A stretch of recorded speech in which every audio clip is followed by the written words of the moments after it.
Welcome. Thank you for lending an ear to the Voice of the Times for Wednesday, July 14, 2021. For today's editorial, a tasteless suggestion from the DTI.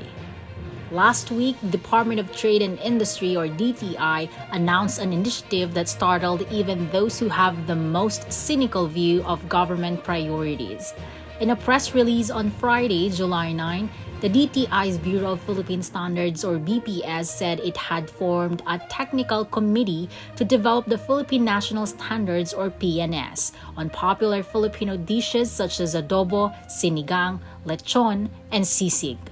While we are certain that the DTI has good intentions, attempting to standardize traditional Filipino cuisine is a frankly terrible idea and should be quickly forgotten. Apparently, the Filipino public thinks so too.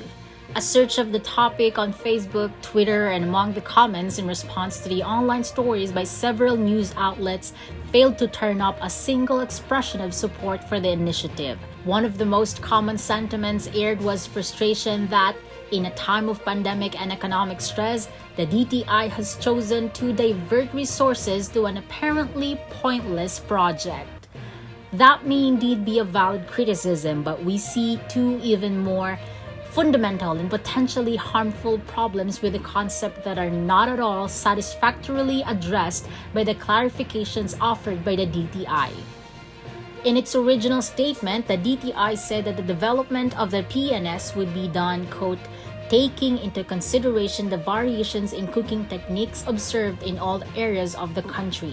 In the follow-up statement on Sunday, July 11, the DTI further explained that the proposal to standardize local cuisines is an effort to define, quote, what will be in a traditional recipe, especially for international promotions.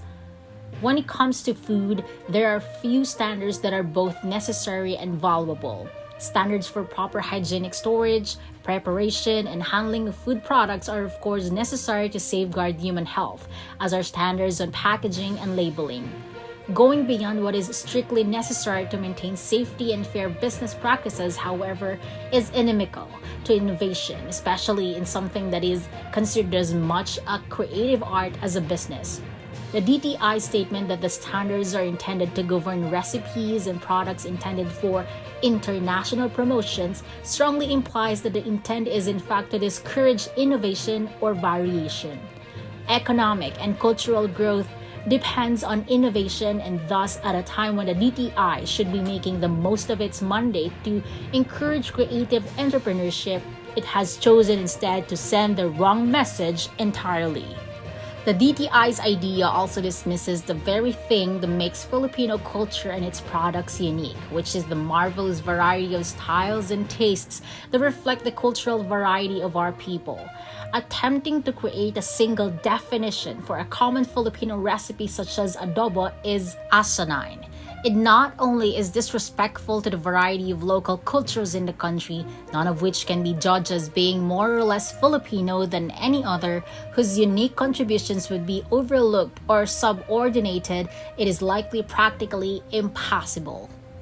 Rather than attempting to develop standards for Filipino recipes and present the inaccurate picture to the rest of the world that the Philippines comprises a single culture, the DTI should consider making an effort to catalog the variations that make our culture what it is. Instead of a single standard for adobo, descriptive definitions of the various cooking styles found in different parts of the country would present a much more accurate and interesting story to the rest of the world.